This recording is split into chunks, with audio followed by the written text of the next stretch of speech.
Olá pessoal, tudo bem? Bem-vindos novamente ao nosso canal Física com Krause, comigo aqui, ó. E hoje nós vamos falar um pouquinho sobre a refração da luz, né? Um conteúdo que tem sido bastante abordado aí nas provas do Enem e também nos vestibulares do Brasil inteiro, né? Então vamos trabalhar um pouquinho com esse fenômeno aí bastante interessante da física, ok? Muito bem. Então o que significa refratar? O que significa a luz sofrer uma refração? Primeira coisa, nós vamos dizer que a luz sofre refração quando ela atravessa um par de meios transparentes, sofrendo obrigatoriamente uma mudança na sua velocidade de propagação. Isso é obrigatório, tem que haver uma mudança na velocidade de propagação. Agora, não há uma obrigatoriedade em que ela mude a sua direção de propagação. Tá? Você, por exemplo, quando tem a luz sofrendo uma incidência normal nesses meios transparentes, ela continua se propagando sem sofrer nenhum tipo de desvio na sua trajetória. Mas a partir do momento em que ela passa a ter uma incidência oblíqua em relação a esses meios transparentes, aí ela sofre um desvio, ok? Mas os dois casos são caracterizados por haverem refração da luz. Tá? Então isso é importante o aluno saber. Você teve uma incidência normal, houve refração da luz desde que passe de um meio para outro. Houve incidência oblíqua com desvio da trajetória, também houve refração da luz. Mas o que vai garantir mesmo que há a refração, o fenômeno da refração, é a mudança de velocidade de propagação quando passar de um meio A para um meio B. Ok? Muito bem. Então vamos ver um probleminha aí, olha só, já vamos começar com o exercício. Então ele está dizendo assim, ó, um fã de corridas de Fórmula 1 notou que algumas vezes nas transmissões de TV que mostram cenas da pista, forma-se uma imagem do carro, que parece ser produzida pelo asfalto. Parece ser produzida pelo asfalto. Tentando explicar este fenômeno, fez-se as seguintes suposições. Primeiro, o asfalto reflete regularmente a luz proveniente do automóvel. Provavelmente não, né? Por quê? Aliás, com certeza não, né? Por quê? Porque, ora, se você, numa determinada posição, consegue ver este fenômeno e outra pessoa em outra posição consegue ver este fenômeno, significa que a luz ela reflete difusamente e não regularmente.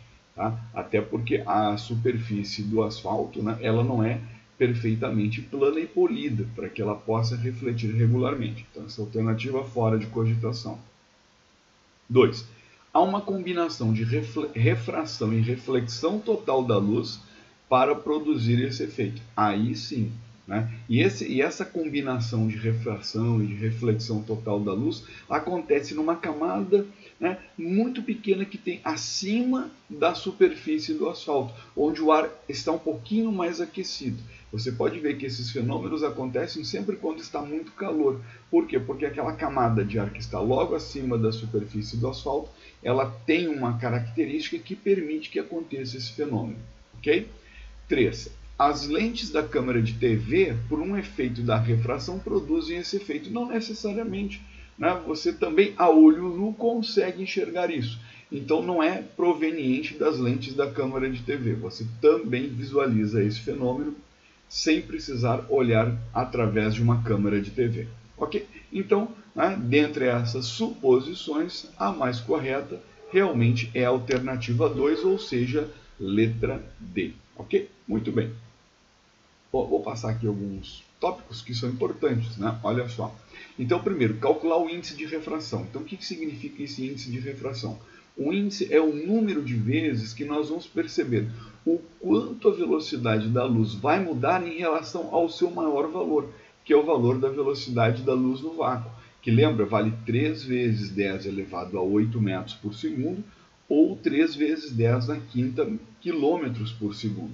Então, se você quer determinar esse índice, você vai colocar esse valor, esses dois valores que eu ditei, né, ou em quilômetros por segundo ou em metros por segundo, dividido pela velocidade da luz no meio em que ela refratou.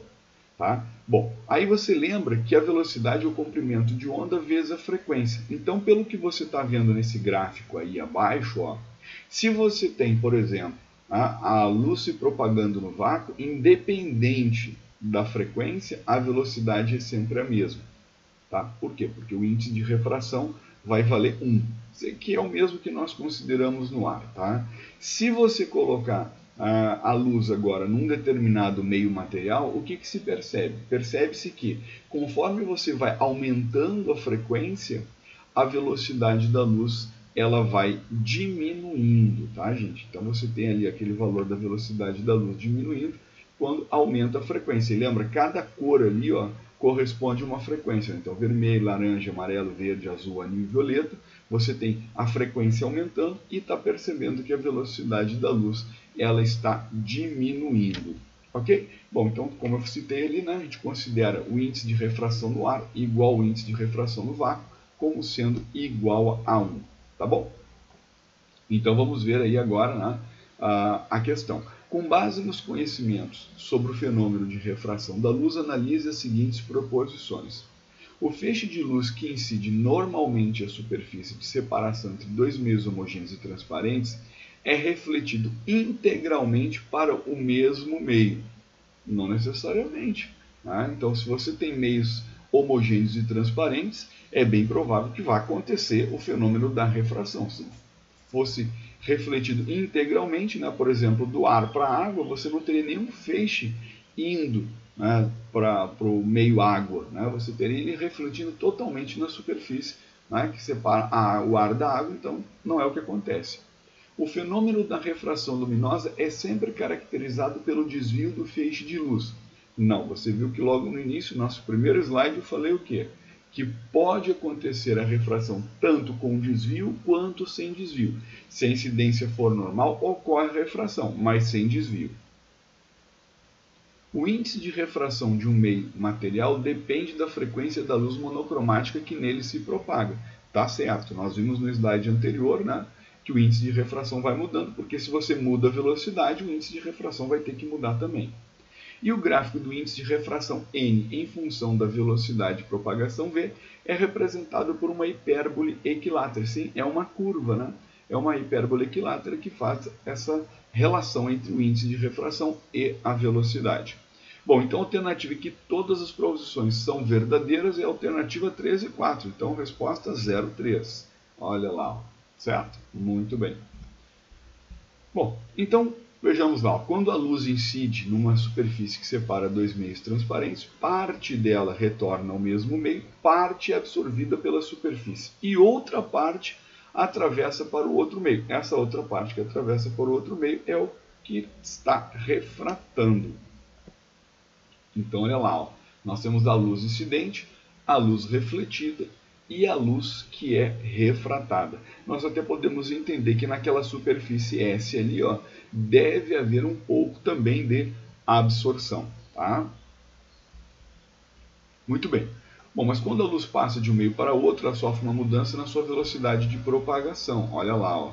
Então você está vendo ali que o feixe de luz está incidindo, está refletindo e uma parte está refratando naquele meio material.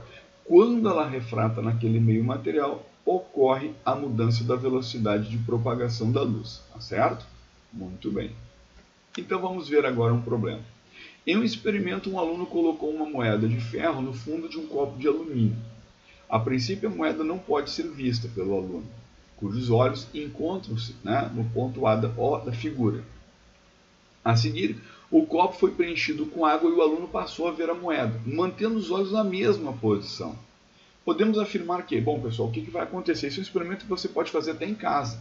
Pegue um copo descartável, daqueles brancos, que seja opaco, ou até uma xícara, pegue uma xícara, coloque uma moeda dentro e se afaste até o ponto de você não enxergar mais a moeda. Aí você fica paradinho ali e pede para outra pessoa colocar água dentro da xícara vagarosamente para não movimentar a moeda. Conforme o nível da água vai subindo, você vai passando a ver a moeda. Então, por que isso acontece? Então, vamos lá. Letra A. A luz proveniente da moeda sofre refração ao passar da água para o ar, permitindo a sua visualização. É verdade. Então, é o que está acontecendo ali. Ó. A luz que vem proveniente da moeda refrata quando passa da água para o ar. Então, ou seja, quando passa da água para o ar, ela vai modificar ali, vai ter um desvio na sua trajetória. e a partir daí você passa a enxergar a moeda. Vamos ver, a luz proveniente da moeda sofre reflexão na água? Não, senão você não enxergaria. Os raios luminosos emitidos pelos olhos, os olhos não emitem raios, então os raios luminosos emitidos pelos olhos não emitimos raio. É impossível que o aluno consiga ver a moeda, independente da quantidade de água colocada no copo. Não é verdade, você vai conseguir sim enxergar a moeda, porque você vai passar a ter uma posição aparente, né, da moeda na hora de visualizá-la dentro do recipiente. Então a resposta ali seria a letra A. Muito bem. Leis da refração. Então o que nós temos aí nas leis da refração? Então, primeira lei da refração, nós vamos dizer aí que quando você tem dois meios, 1 e 2 separados por uma superfície S, onde você tem um índice de refração 1 e índice de refração 2, você tem um ângulo de incidência e um ângulo de refração. Primeira observação importante, esses ângulos de incidência e refração são sempre caracterizados em relação ao normal. Lembre-se disso, sempre em relação ao normal. Tá ok? Então o que nós vamos ter? Olha lá. A variação da velocidade. Sim, isso é importante, né? Antes da gente falar das leis, mostrar para você, olha só o que acontece. Os ângulos que nós trabalhamos sempre em relação ao normal, e observe que em qualquer situação aí, você está tendo o fenômeno da refração. Tá? Então, você tem um índice de refração 1,5, índice de refração igual a 1. Repare que quando você tem o raio de luz se movimentando no índice de refração 1, em relação ao índice 1,5, ele está sempre, este 1,5, mais próximo da normal. Sempre mais próximo da normal. Então, quer dizer que quando você passa de um meio menos refringente para um meio mais refringente, você sempre aproxima um pouco mais da normal. Ok? Mas vamos falar aí, Alguns povos indígenas ainda preservam suas tradições realizando a pesca com lanças, demonstrando uma notável habilidade. Para fisgar um peixe em um lago com águas tranquilas, o índio deve mirar abaixo da posição em que enxerga o peixe. Lembra do caso da moedinha? A moedinha está lá no fundo, você com água começou a enxergar a moeda, como se ela tivesse subido. Ele deve proceder dessa forma porque os raios de luz, vamos lá, refletidos pelo peixe não descrevem uma trajetória retilínea. A luz sempre se propaga de forma retilínea. Os emitidos pelos olhos do índio, olhos não emitem luz. Espalhados pelo peixe são refletidos na água. Não pode ser refletido, senão nós não enxergaríamos. Emitidos pelos olhos do índio, de novo, olhos não emitem luz. Refletidos pelo peixe, desviam sua trajetória quando passam da água para o ar, ou seja, sofre o fenômeno da refração. Então esse desvio está caracterizando a refração da luz. Resposta então, letra E. Muito bem. Então, olha só, agora sim, falando então das leis da refração, então essa é a primeira lei, olha só. O que você tem ali? O raio incidente, o raio refratado e a normal estão ali dentro daquele mesmo plano. Então significa o quê? Que todo raio incidente, todo raio refratado e a normal são coplanares, ou seja, encontram-se sempre dentro do mesmo plano. Está lá, raio incidente, reta, normal e refratado estão no mesmo plano, ou seja, são coplanares.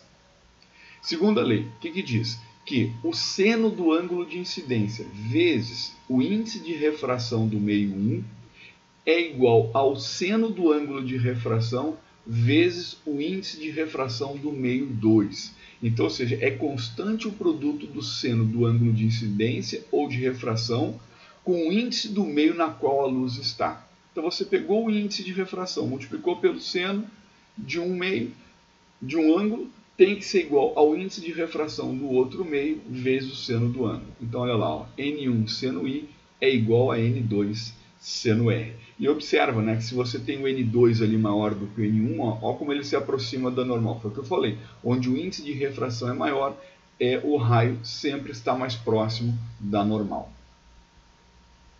Olha lá, então é isso que a gente está querendo mostrar para você. Se você fizer o contrário, olha só agora, você está passando o raio de luz agora de um índice, de um meio de maior índice para um meio de menor índice. Então o que aconteceu? Ele afastou da normal. Então você veio do ar para a água, aproxima da normal. Você vai da água para o ar, ele afasta da normal. Então vamos ver agora aí a questão, olha só. Em um laboratório de ótica é realizada uma experiência de determinação dos índices de refração absoluto de diversos materiais. Dois blocos de mesmas dimensões e em formas de finos paralelepípedos são feitos de cristal e de certo polímero, ambos transparentes. Suas faces de maior área são, então, sobrepostas em um estreito feixe de luz monocromática, incide vindo do ar e no ar emergindo após atravessar os dois blocos, como ilustra a figura. Chamando de N-ar, N-polímero e N-cristal aos índices de refração absoluta do ar do polímero e do cristal, respectivamente, a correta relação de ordem entre esses índices, de acordo com a figura, é... Olha só, pessoal, então ele está passando do ar para o polímero. O que está acontecendo? Ele está aproximando da normal. Ele está passando do polímero para o cristal. O que está acontecendo? Está aproximando mais da normal ainda. E do cristal para o ar, ele está afastando da normal. Então, o que a gente percebe? Quem é que tem maior índice de refração? É o cristal. Então, o cristal tem maior índice de refração. Quem é o próximo que tem maior índice de refração? É o polímero. E depois, né, é o ar. Então, o índice do cristal é maior do que o índice do polímero, que é maior do que o índice do ar. Então, a resposta ali corresponde à letra B. Muito bem. Então, olha lá, letra B. Tá certo? Bem, pessoal, então é isso, né? Terminamos aí mais uma aula. Obrigado pela atenção de vocês. Até um próximo encontro. E estudem, né? Estudem bastante, façam mais exercícios e nos acompanhem aqui no nosso canal, ok? Muito obrigado e até mais ver, se Deus quiser. Valeu, pessoal!